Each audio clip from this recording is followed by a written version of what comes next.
Bonjour, mon nom est Jean-Baptiste Dispul, je suis professeur en informatique à l'université McGill. Et mon champ de recherche, au départ, était et est toujours la bioinformatique. Donc qu'est-ce que la bioinformatique? C'est développer des algorithmes pour mieux comprendre le vivant et en particulier les molécules qui nous composent. Mais en arrivant à McGill, je voulais aussi assouvir une de mes passions, qui était le jeu vidéo, et qui m'a amené à développer une nouvelle manière de faire de la science et d'engager plus de monde dans les problématiques scientifiques. Et à la fin, comme on le verra à la fin de cet exposé, de nous permettre aussi de mieux tirer profit de savoir grâce aux techniques de l'intelligence artificielle. Donc, qu'est-ce qui caractérise la génomique de nos jours? Un peu comme toutes les sciences, il y a une accélération des techniques qui nous permettent de capturer des données sur plein de systèmes vivants différents. Ça va du séquençage d'ADN, ça fait de la flow cytometry, ça fait des données de génomique structurale. Et c'est un flux immense de données, très complexe, qu'il va falloir analyser. Alors, on dira effectivement, ça c'est la première chose à faire, qui est dans le cadre de ce congrès, effectivement, c'est dire que on a des algorithmes, et en particulier des algorithmes d'intelligence artificielle, qui vont nous permettre de mieux tirer parti de ces données. Mais la vérité, c'est que c'est jamais que l'algorithme. La science, ce n'est pas juste une calculatrice dans laquelle on va mettre des données et qui vont faire sortir un résultat qui va être la vérité absolue. Si on regarde comment se passe la science, c'est vraiment une interaction homme-machine, où on va prendre des données, on va donner à des machines de les analyser pour faire ce qu'elles savent de faire très vite et très bien, c'est-à-dire craquer des nombres très vite et analyser, extraire un signal. Mais ce signal n'est jamais parfait, il y a toujours du bruit. Il faut toujours le remettre dans un contexte auquel la machine n'avait pas accès. Et donc, ce qui se passe à ce moment-là, c'est que le scientifique voit ces données, corrige potentiellement les erreurs de la machine et va redemander à la machine de raffiner ses analyses pour approcher le résultat qui nous importe.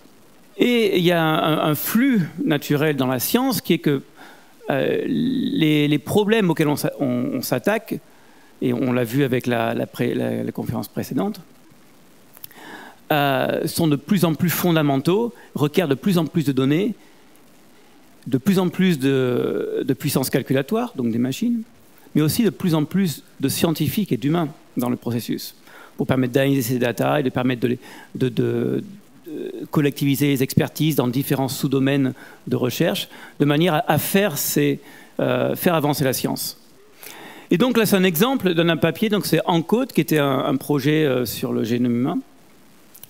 Et pourquoi je mets cet exemple ici? C'est parce qu'on arrive à un point où, quand on va publier un papier, maintenant, les auteurs, on va les mettre dans le supplementary material, dans le matériel supplémentaire, parce qu'il n'y a plus assez de place pour les mettre devant. Donc c'est plus une personne qui va faire la découverte, mais c'est vraiment une équipe, et c'est un travail hautement collaboratif avec les machines, mais aussi hautement collaboratif entre les experts. Donc, les questions auxquelles on s'attaque sont de plus en plus fondamentales, les expliques grandissent de plus en plus, mais est-ce que c'est vraiment, est-ce qu'on peut passer à l'échelle ici? Parce qu'à un moment, on n'aura plus assez de capacité de former des experts, des PhD, des scientifiques qui vont donc faire leur recherche. On atteint forcément les limites de ce qu'on sait faire avec l'infrastructure de recherche actuelle. Et c'est là que les jeux vidéo interviennent. Pourquoi? D'abord, ce qu'on cherche, c'est d'avoir une ressource humaine qui est plus importante que celle qui est disponible à l'heure actuelle avec les scientifiques. On peut relativement facilement améliorer la puissance calculatoire, mais pas forcément la puissance humaine. Donc, où est-ce qu'on va prendre cette force de travail qui va nous permettre d'analyser les données scientifiques et de faire avancer la recherche? Les jeux vidéo ici sont une ressource très intéressante pour nous. Pourquoi? D'abord, il faut savoir que collectivement, on va passer chaque semaine à peu près 5000 vies humaines à jouer à des jeux vidéo. C'est énorme.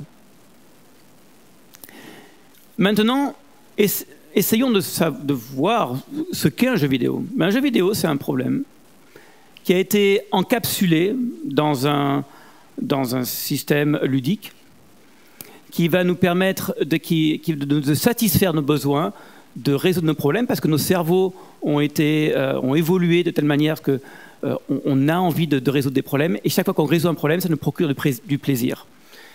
Et les développeurs de jeux vidéo sont des maîtres à encapsuler ces problèmes dans des activités ludiques.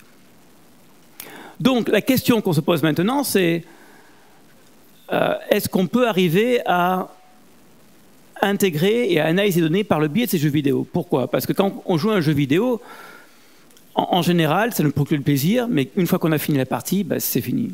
Il n'y a plus rien. On a joué le jeu et puis on va passer à autre chose.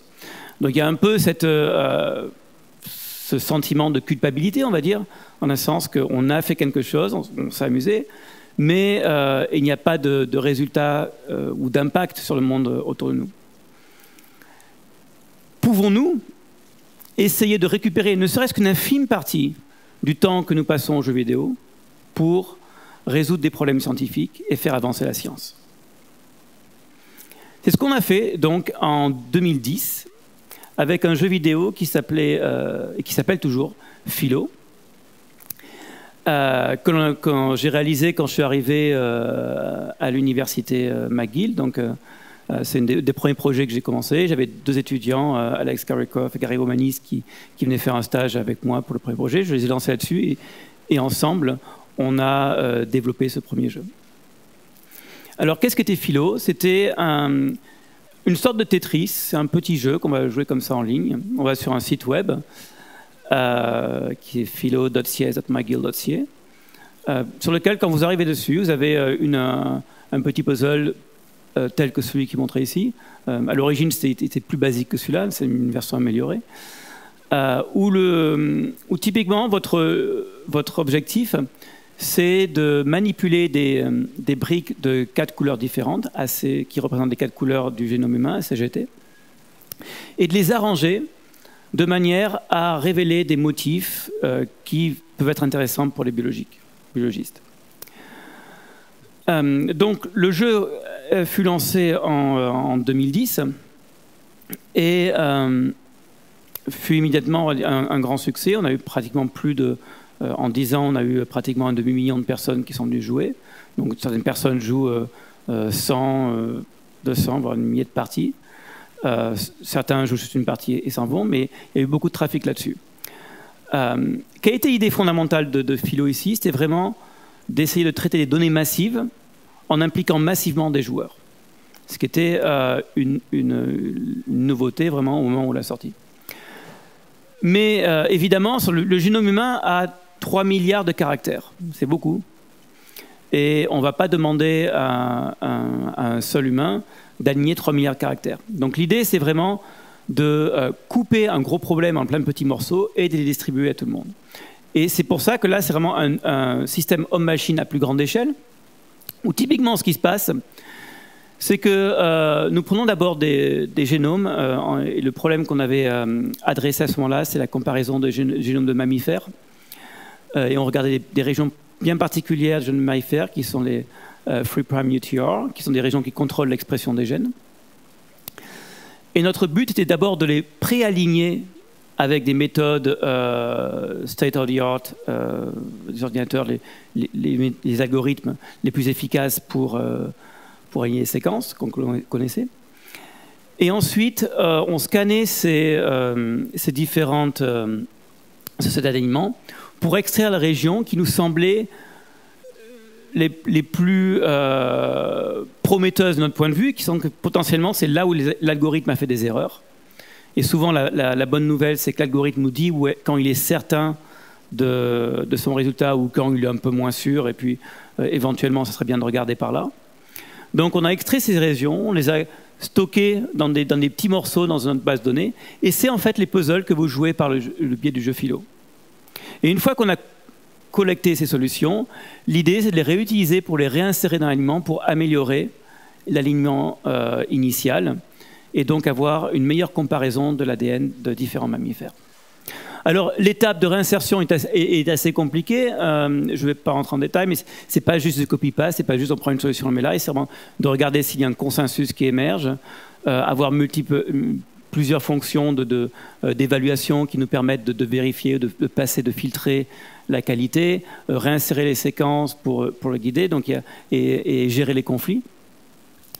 Mais à ce moment-là, c'est l'algorithmique pure, en fait.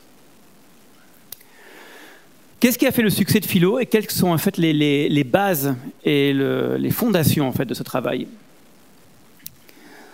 Il y en a 3 et qui sont très importants, 3 aspects qui sont fondamentaux à respecter lorsqu'on veut développer ce genre d'infrastructure.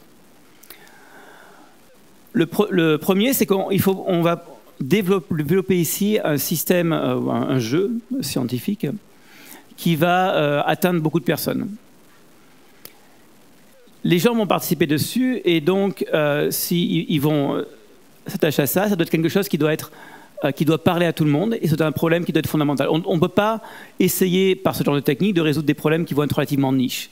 Problèmes de communication, mais aussi d'intérêt général, mais aussi parce que l'impact et le travail que cela requiert de monter cette infrastructure nécessite qu'en fin de compte, on puisse l'utiliser pour des problèmes qui vont intéresser beaucoup de joueurs, mais aussi beaucoup de scientifiques. Et dans ce cas-là, on s'était attaqué à l'alignement de gènes de mammifères, et plus généralement à résoudre ce problème qu'on appelle en bioinformatique l'alignement de séquences multiples. Alors, c'est un mot un peu technique, mais ce qu'il faut bien prendre en compte, c'est que l'alignement de séquences multiples, c'est un des problèmes les plus fondamentaux de la génomique de nos jours. Les premières méthodes qui ont été développées pour aligner des séquences sont parmi les papiers les plus cités au monde. Il n'y a pratiquement aucun papier en biologie qui n'utilise pas à un moment la comparaison d'ADN. Et pour cela, c'est chaque fois ce type de problème que l'on veut résoudre. Donc, le problème là a vraiment un impact. Ce qu'on veut voir derrière, c'est est-ce que c'est utile de développer ce genre d'infrastructure? Eh bien, dans ce cas, oui. Et c'était l'aspect qui m'importait le plus vraiment au tout début. Parce que ce problème d'alignement de séquences multiples est ce qu'on appelle un problème NP difficile. Donc, c'est des problèmes pour lesquels rechercher une solution optimale requiert beaucoup de temps et potentiellement beaucoup plus que ce qui est disponible. Mais en fait, ce n'est même pas le problème majeur ici, je dirais. Le problème fondamental qu'on a, c'est qu'on n'a même pas de bonne fonction d'évaluation. Typiquement, un algorithme, ce dont il a besoin pour marcher, c'est qu'on lui dise, ben voilà, ça c'est une bonne réponse, ça c'est une mauvaise réponse. C'est pour ça qu'en fait, les algorithmes d'intelligence artificielle ont été très bons pour résoudre des problèmes de jeu comme le Go ou comme les échecs. Parce qu'on savait quand on gagne et quand on perd. Le problème qu'on a avec l'élément multiple, c'est que on ne la connaît pas vraiment. D'abord, un élément multiple, c'est juste une représentation mathématique d'un phénomène naturel qui est l'évolution. Ça le modélise, mais c'est pratiquement tout. Et puis, la manière dont on va l'évaluer va dépendre du contexte, va dépendre de ce qu'on trouve dans d'autres espèces. De temps en temps, il va falloir pondérer de manière plus forte certains ce qu'on appelle mismatch, donc c'est des incohérences d'alignement. De temps en temps, on va les pondérer moins parce que c'est moins important. Donc c'est vraiment très contextuel et ça requiert de mettre les choses en contexte. Et grâce à ça, en fait, c'est exactement le type d'information qu'on va essayer d'extraire des joueurs. C'est la capacité à contextualiser chaque alignement et voir si des motifs visuels apparaissent dans ces alignements qui vont être pour nous une bonne indication que l'alignement est de meilleure qualité. Et essayer d'en tirer parti, parce que le cerveau humain a vraiment développé de manière très efficace cette capacité de reconnaissance de patterns visuels. Et finalement, parce que notre but, c'est d'atteindre le plus de monde et de faire participer collectivement la société à la recherche scientifique, il faut s'assurer que le problème est accessible et que les gens aient envie de jouer. Et c'est pour ça qu'on avait décidé, et c'était la plus grande nouveauté de Philo quand on l'a sorti, d'avoir un jeu qui est vraiment qu'on appelle un casual puzzle. C'est un puzzle qu'on joue très rapidement, qu'on a un peu de temps à passer, et qui ne requiert pas forcément beaucoup de background On n'a pas besoin de suivre un cours de biologie de plusieurs semestres pour arriver à faire et à participer. Donc, en même temps, c'est un jeu accessible, et en même temps, le jeu devait être ludique, de manière à ce que ça procure cette sensation de plaisir et d'entraînement lorsqu'on résout le jeu. Mais la question qu'on a maintenant, c'est que Philo a très bien marché. Comme je le disais, c'est 1 demi-million de participants en pratiquement un peu plus de 10 ans, 1 ou 2 millions de solutions à peu près collectées. C'est très bien. On a montré qu'en principe, l'approche marche. On a mis le reçu. Mais malgré tout le monde qui a participé et la participation et l'énergie investie, on n'est pas encore là. Il faut vraiment atteindre plus de monde. Philo, c'était vraiment un jeu développé sur une page web où les gens passaient, mais ce n'est pas un jeu grand public, comment dire. Et ce qui nous intéresse, nous, c'est atteindre le plus grand public. Alors, quels sont les jeux que les gens jouent? Eh bien, typiquement, ils jouent les jeux comme ça. Borderlands 3. Alors, je ne sais pas si certains d'entre vous connaissent Borderlands. Borderlands, c'est une first-person shooter que vous jouez typiquement sur votre console de jeu ou sur votre PC. Et, a priori, ce n'est pas très scientifique comme jeu. Ils sont connus, en fait, Borderlands, dans ce genre de jeu-là, pour avoir 1 million de fusils ou de pistolets. Donc, c'est vraiment un first-person shooter. Vous vous baladez, vous avez un gros gun, et vous baladez dans un univers de sci-fi où votre but, c'est de détruire des monstres des extraterrestres qui vous vont sauter dessus. C'est un jeu qui est très actif, très fun aussi. Donc, c'est vraiment placé vraiment sur l'humour en même temps que l'action. Mais a priori, ce n'est pas un bon fit pour impliquer des gens dans la science. Mais il a quand même cet avantage d'être une des franchises les plus vendues au monde. Il y a un deuxième avantage, c'est que le développeur de ce jeu a un studio à Québec et maintenant à Montréal, qui est Gearbox. Et on a pu commencer à discuter ensemble pour voir est-ce qu'il est possible d'insérer de la science dans ce genre de jeu-là. Alors la solution, elle est venue d'une entreprise qui s'appelle MMOS, Massively Multiplayer Online Science, qui est basée en Suisse. Et donc la mission, en fait, est vraiment de de créer des partenariats entre des scientifiques et des compagnies de jeux vidéo, et de développer l'infrastructure pour permettre les deux de se parler ensemble. Alors l'idée, c'est que le CEO de cette compagnie est Attila Snenzer, qui m'a contacté peu après qu'on ait fini Philo, en disant mais je pense qu'il y a beaucoup de potentiel dans le jeu parce qu'il y a vraiment ce côté ludique et vraiment qui ressemble bien à un Tetris, où on pourrait voir si on peut l'intégrer avec des jeux comme Borderlands. Et c'est ce qu'on a fait. En sortant en 2020, donc le 7 avril 2020, on a sorti ce jeu qui s'appelle Borderlands Science, qui est une version raffinée, revisitée de Philo, que l'on va trouver à l'intérieur du jeu Borderlands 3.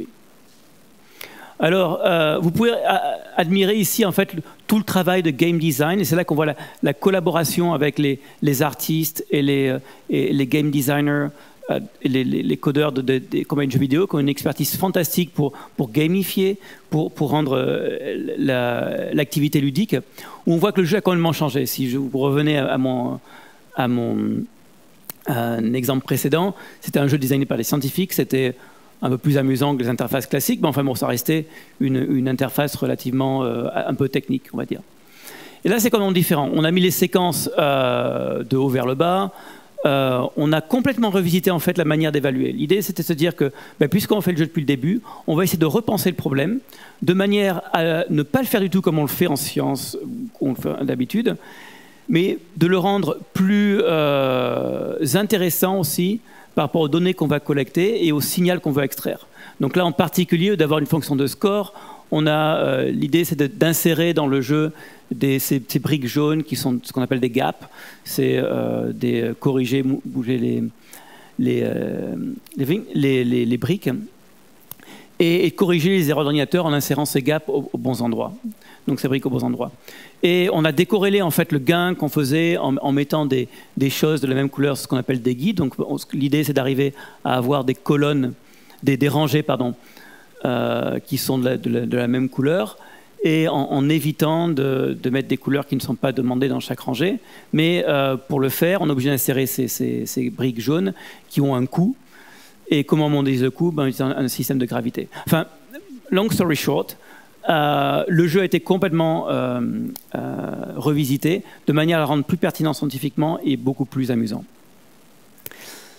Mais après, comment est-ce que l'intégration va se faire? Et c'est là qu'il y a aussi les coups de génie des game designers. C'est comment est-ce que c'est parce que quand on va acheter Borderlands, on ne va pas l'acheter pour jouer Borderlands Science directement. On va d'abord l'acheter pour jouer Borderlands, et puis après, on va essayer de le rendre accessible.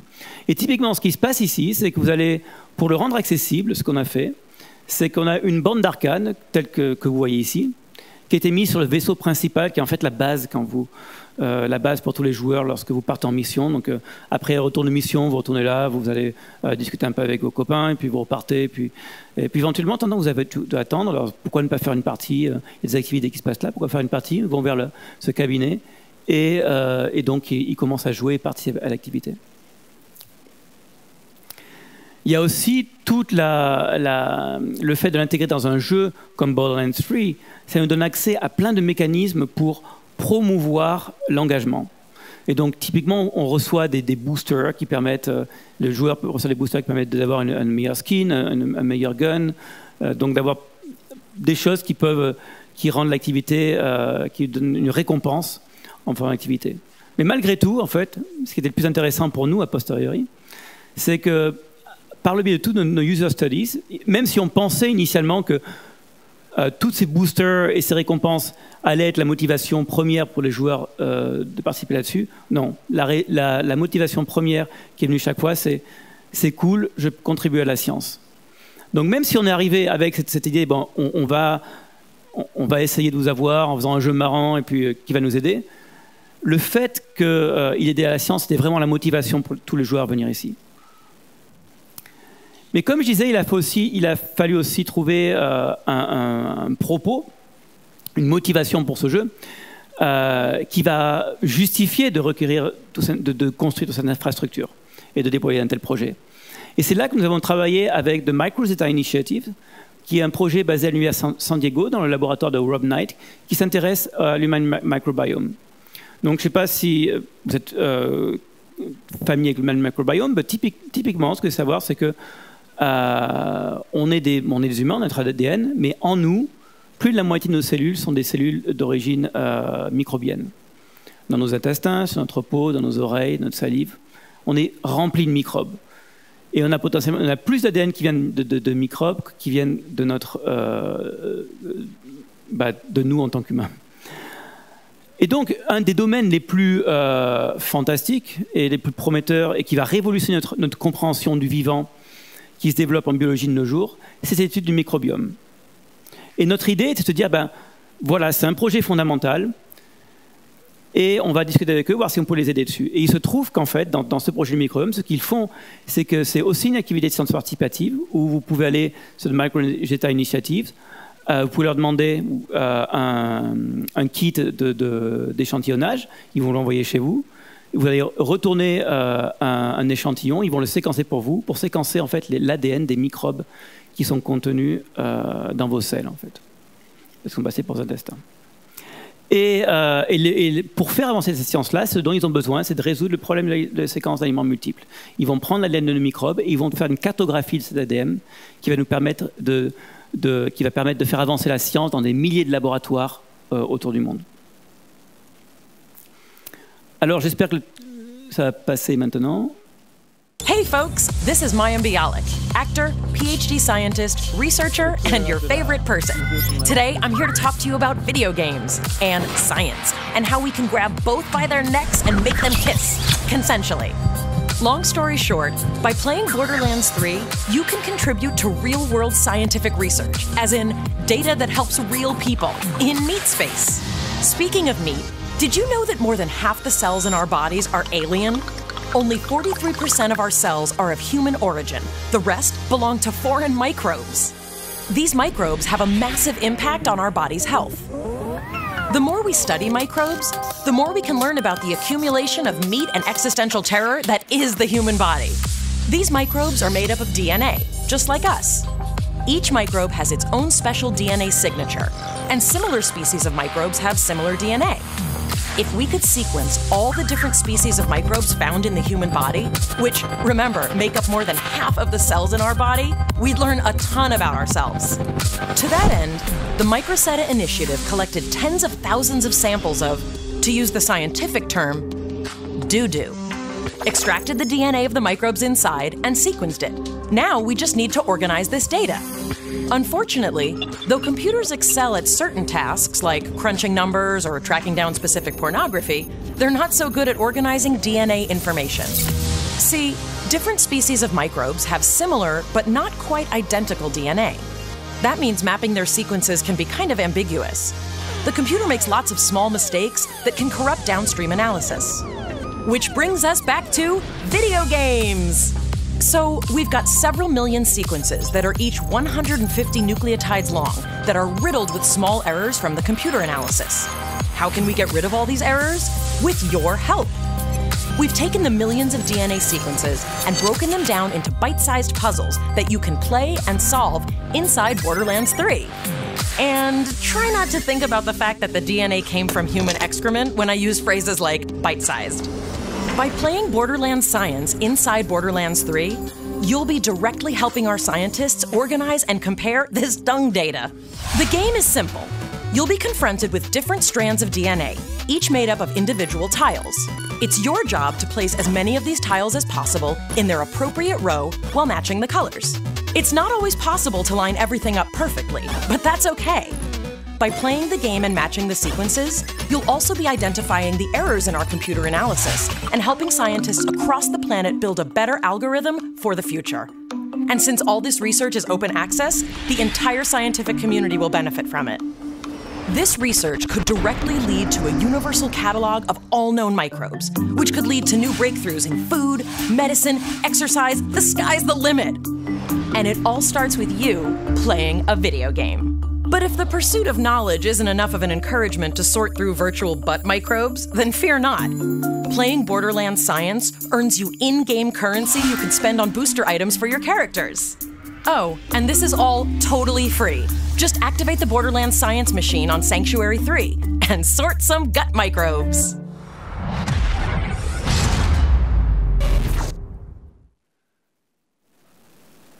Donc voilà, c'était le trailer en fait que vous voyez quand vous accédez à au jeu dans Borderlands 3. Ça paraît pas grand-chose, mais là, ce qu'on voit avec ça, c'est que soudainement, des personnes qui étaient juste des joueurs qui étaient juste ici pour jouer, s'amuser, vont être impactés par la science, vont être inspirés pour contribuer et à travailler avec nous pour résoudre des énigmes scientifiques. Donc, et ces trailers, c'est une chose qu'on n'a pas dans la science normale. Comment est-ce qu'on va engager les gens à l'intérieur? Donc, pour donner une idée de l'engagement dont maintenant on parle, en un an après le lancement, on avait engagé déjà plus de 2 millions de participants et collecté 80 millions de solutions au puzzle. C'est 2 ordres de magnitude plus que ce qu'on avait fait avec Philo. En fait, avec Philo, ce qu'on avait collecté pendant 10 ans, on a réussi à le faire 5 fois plus dans la première demi-journée de Borderlands Science. Donc ce partenariat, vraiment, entre l'industrie du jeu vidéo, qui en fait est fondamental à Montréal aussi. On est le 5e plus grand hub de jeux vidéo au monde. Et quelque chose de prometteur pour la science. Et puisque ici on parle d'intelligence artificielle, on va pouvoir aussi bénéficier de ça pour booster la science. C'est l'intelligence artificielle qui va potentiellement nous permettre de mieux tirer parti et d'extraire l'intelligence collective des joueurs pour les appliquer à la science. Comme c'est dit dans le trailer, en fait, Borderlands est complètement open. Il faut acheter la copie, mais une fois qu'on est dans le jeu jeu Borderlands Science est complètement gratuit aux joueurs. Et l'idée, c'est qu'en fait, les données qu'on collecte Nous, on les utilise pour améliorer les algorithmes, mais on va aussi les distribuer à tous les scientifiques. Donc on va distribuer les résultats de nos analyses, mais aussi toutes les données, parce que potentiellement, c'est une source d'informations qui va peut-être être mieux exploitée par d'autres chercheurs. Et la recherche est hautement collaborative. Donc c'est ne serait-ce que la collecte de ces données pour la remettre à la disposition de la communauté pour apprendre de nouvelles techniques est vraiment au cœur de ce projet. L'idée est effectivement, donc, comme je disais ici, d'améliorer un aliment, d'améliorer une comparaison des microbes. Mais un deuxième objectif pour lequel l'intelligence artificielle doit être la clé, et est-ce qu'on peut apprendre de nouvelles techniques pour aligner ces séquences d'ADN? Parce que ce qui va caractériser l'humain, c'est que de temps en temps, on va prendre des raccourcis, on va faire ce qu'on appelle des heuristiques, qui va nous permettre d'obtenir un bon résultat plus rapidement.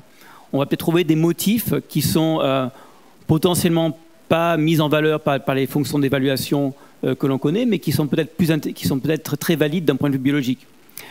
Et typiquement, vu la masse de données qu'on a collectées, donc on a approché pratiquement 100 gigabytes de données de puzzles disponibles à ce jour, je ne vais pas pouvoir, moi, en tant que chercheur, regarder toutes les solutions une par une pour comprendre ce qui se passe là-dedans. Et donc c'est là-dessus que l'intelligence artificielle va nous permettre d'exploiter ces données pour en tirer de meilleurs algorithmes. Et sur ce, je voudrais juste conclure en remerciant une partie de toute l'équipe qu'on a avec nous. Donc en particulier, c'est le support de Génome Canada et Génome Québec qui a permis le développement de ce projet sur le cours des 10 dernières années. Parce que tout ce que je vous ai présenté ici, ce n'est pas quelque chose qui se fait sur un an, mais c'est vraiment un long processus. Et MMOS, qui est vraiment l'entreprise qui a apporté ce concept de se dire comment est-ce que le secteur du jeu vidéo peut contribuer à l'avancée de la science. Et j'ai oublié de mettre le logo ici, malheureusement, mais aussi Gearbox, qui est la compagnie avec qui nous travaillons, qui est basée à Québec, maintenant avec Montréal, et avec qui nous développons ce genre de partnerships. Donc, Borderline Science, mais peut-être il y aura des petits un jour. Merci. Comment tu fais le retour aux algorithmes d'alignement, qui sont ces jeux de pénalité, de gain-pénalité pour placer des briques d'ADN? Est-ce que tu envisages justement des modifications locales qui sont adaptées par rapport à des patterns appris, ou comment tu vois ça? Il y a vraiment plusieurs approches. En fait, la vérité, c'est que on a toutes ces données, on essaie plusieurs approches en particulier. Celle qu'on utilise à l'heure actuelle, c'est plus une approche de consensus, où on va regarder sur chaque séquence, on va mapper dessus les solutions, l'arrangement des nucléotides donnés par les joueurs, et créer un nouveau profil pour la séquence, et réaligner toutes les séquences là-dessus. Donc ça, c'est plus une approche combinatoire, on va dire, typiquement ce qu'on fait en génomique. Mais l'idée, c'est aussi effectivement d'arriver, et c'est pour ça que j'ai montré l'exemple avec les gaps, de voir où est-ce que des insertions ont été manquées, où est-ce que l'aliment nécessiterait d'avoir un peu plus de breath, de respirer un peu plus. Et c'est là-dessus qu'on essaie d'approcher des techniques en fait, d'apprentissage par renforcement, où l'idée c'est d'avoir un agent qui va simuler un joueur avec l'idée de scanner en fait chaque bloc de données pour réinsérer potentiellement les erreurs à ce moment-là, quoi. J'ai pas encore de résultats sur la deuxième partie. On arrive maintenant à peu près à simuler un joueur ou en fait des sous-populations de joueurs, parce que tout le monde ne joue pas de la même façon. On n'a pas encore mesuré l'efficacité de chaque agent. Mais ce qu'on a, c'est qu'en fait l'aliment, qui est des réinsertions de création du profil, l'approche plus standard, on voit une amélioration sur des algorithmes comme PASTA, MAFT ou Muscle, par exemple. Il y a plusieurs validations en fait. Dans le jeu, on a une fonction objective qui dirige le joueur vers des bons aliments. Mais l'idée, c'est qu'elle est intentionnellement floue, en ce sens qu'il y a plusieurs solutions qui sont équivalentes. En fait, ce qu'on a, c'est plutôt des fonctions multi-objectives, où l'idée, pour nous, c'est d'arriver à reconstruire l'ensemble de toutes les solutions possibles de manière à mieux échantillonner l'espace. Le challenge, en fait, c'est de dire comment est-ce qu'on va tirer parti et évaluer en fait l'aliment final. Pour ça, on n'a pas vraiment de, comme je disais, on n'a pas de fonction qui nous dise exactement ceci marche pas. Ce qu'on fait, c'est qu'on regarde un aliment de référence qui s'appelle Green Genes, qui est un aliment qui a été fait sur des séquences complètes, donc beaucoup plus grandes que celles qu'on a ici, qu'on a plus de confiance dessus, et qui nous donne une phylogénie en fait des microbes qui ont été séquencés dans Green Genes. Et on essaie de voir, quand on fait une réinsection avec un logiciel qu'on appelle CEP, donc c'est des fragments, de voir si, quand on construit un aliment, on peut construire une phylogénie derrière, donc c'est un arbre qui va décrire la relation entre les espèces. Et on va regarder le match, donc je dirais je peux faire un anglicisme ici, la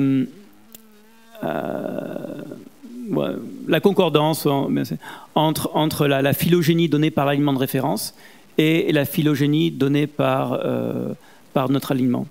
Et au final, en modifiant différents paramètres, fondamentalement, ce que nous permettent de faire ces puzzles ici, c'est de mieux explorer l'espace des configurations, de se restreindre à différentes solutions, mais beaucoup moins en termes de numéros. Et on va après, du coup, essayer de maximiser l'agreement entre les phylogénies de référence et celles de notre aliment. L'intelligence artificielle permettra-t-elle de mobiliser l'intelligence collective des joueurs des jeux vidéo au service de la science et de la génomique? Je pense qu'à l'issue de l'exposé, la réponse est bien évidemment oui. Le docteur a commencé son exposé en mettant une emphase sur la nécessité de la collaboration homme-machine pour l'avancement de la science. Et c'est parce que les machines à elles seules, dans leurs analyses, produisent des données qui sont sujets à des erreurs et qui nécessitent l'intervention de l'homme pour l'optimisation de ces données. Et ensuite, l'investigation de grandes problématiques scientifiques présentes nécessite la collaboration entre chercheurs, entre chercheurs et également des machines qui ont une grande puissance de calcul. Et cette collaboration entre chercheurs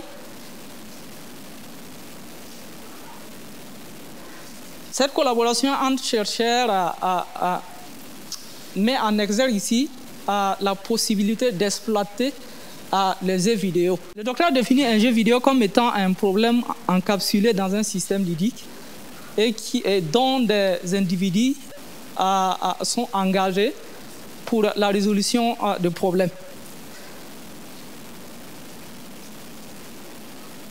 Maintenant, la question qui se pose, est-ce que des sujets d'intérêt scientifique peuvent être analysés, peuvent être résolus à travers ces jeux vidéo? Et la question est oui, et c'est ce qui a suscité la mise en œuvre d'un jeu vidéo nommé Philo, qui est un jeu vidéo mis en ligne et qui consiste à la manipulation de briques de 4 couleurs différentes, chaque couleur représentant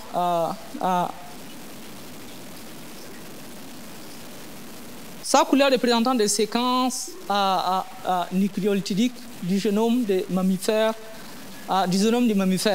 Et en jouant ces jeux vidéo, en fait, les joueurs contribuent à l'aliment des séquences du génome.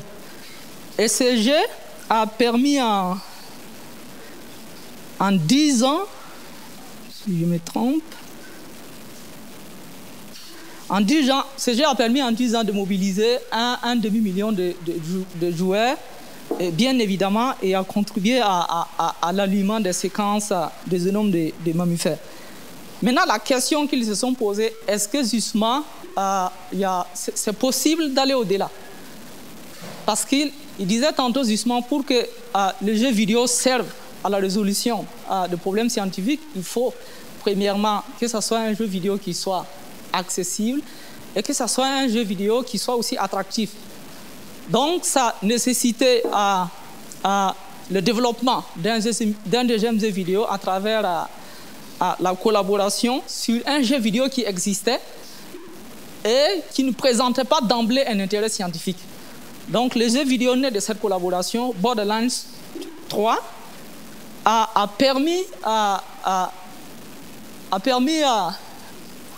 d'atteindre l'objectif, a permis d'atteindre les performances du premier jeu philo en l'espace d'une demi-journée.